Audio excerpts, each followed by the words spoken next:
In today's episode of Homestead How, I purchased an acetylene torch for the homestead and I put it through its paces and let you guys know what I think of it. You're going to want to watch this video all the way to the very end.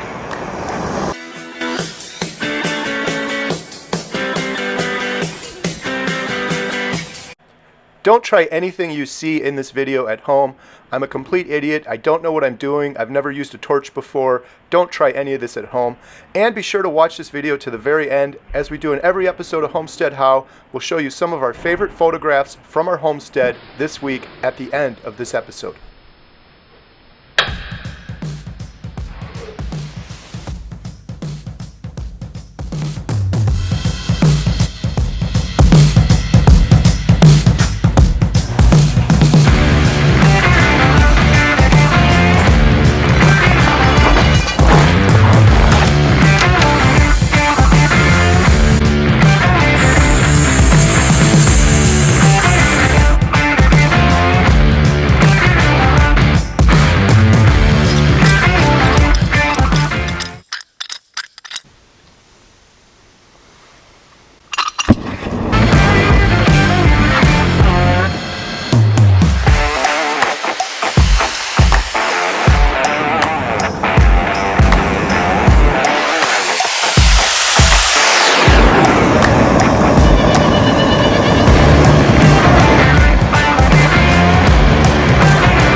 Okay, let's pause for a second. We'll go back to that awesome scene that I had a lot of fun with. And before you judge me, I live with 5 females. I've been stuck in the house. Everyone knows how 2020 was. So sometimes I got to do some manly activities, albeit incredibly stupid, like lighting a cigar, which I don't even smoke, by the way. I pretty much just did it for that shot.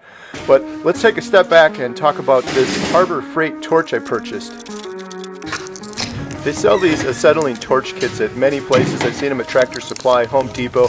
I ended up getting mine from Harbor Freight, and not just because I'm cheap, but I did some research and they had some really good reviews. And someone on YouTube was saying that these are actually made by Victor. I paid $330 for the kit, and then I went to Farm and Fleet to have the acetylene and oxygen filled. That costed me about another $70. Tractor Supply will also swap out these little tanks. Acetylene is extremely dangerous, so I don't recommend anyone doing this. This is not a lesson. This is probably how not to do it. Lefty, tighty, righty, loosey. But I did learn a few things along the way. One thing is the acetylene screws in to the left instead of the right, and that's a safety feature, so you don't accidentally switch up the oxygen with the acetylene. These fittings are also designed to just screw right in. You don't need any Teflon or pipe dope. In fact, you're not supposed to use any of that per the directions. I damaged our plow and I purchased this torch to help bend back the steel bracket that the plow attaches to. Check our channel, we did an awesome video on that. I actually lit part of the car on fire. Get the fire extinguisher!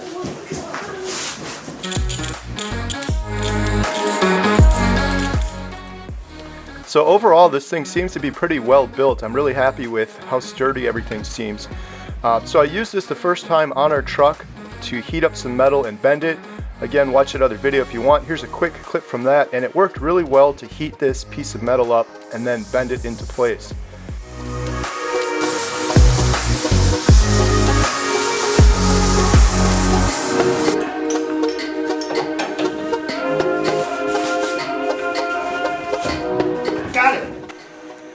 So in that same video, I also ended up removing this entire bracket to bend this other piece into place, and that worked quite well. It's kind of cool. You can see in this shot I had the jack hooked up with a chain to put some tension on it, and I bent the metal with the torch and it went right into place.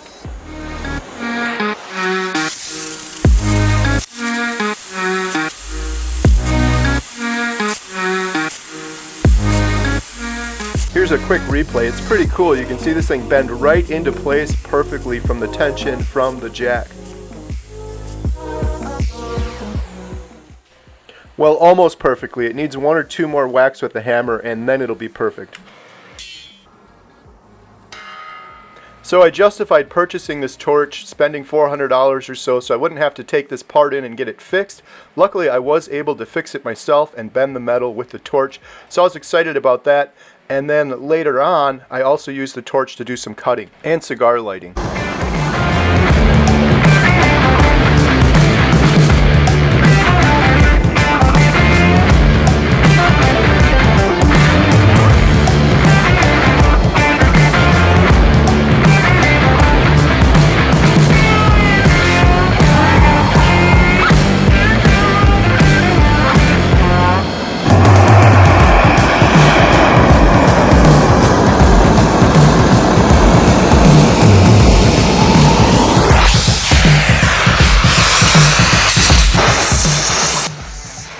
I was really impressed with how well this cut.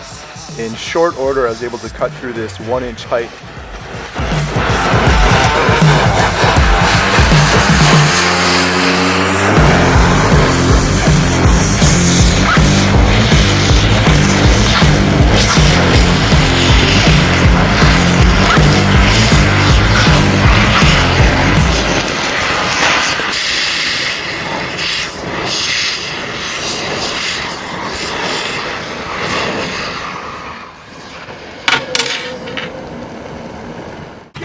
So overall, personally, I'm really happy with this torch kit I got from Harbor Freight.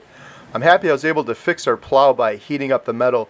That was the main purpose of purchasing it, with the added bonus of being able to use it here and there on the homestead.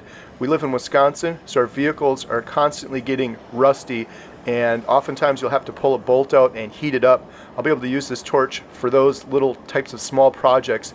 If I was going to be doing a lot of stuff with the torch, I definitely want something with bigger tanks.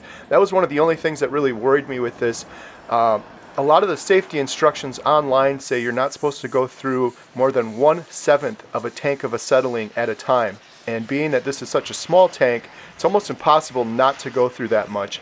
They say the acetylene can change into liquid form, and it can go into the hoses and into the torch head, and it can be quite dangerous. So depending on what you're doing, it's really hard not to go through that much acetylene in an hour. I noticed this company also sold a Rosebud Tip, and I purchased it, but when I was reading the directions, it uses just way too much acetylene, and I didn't feel it was safe to do that. But for using the torch head and for cutting bolts and heating things up on the homestead here and there, I think this will be a perfect fit.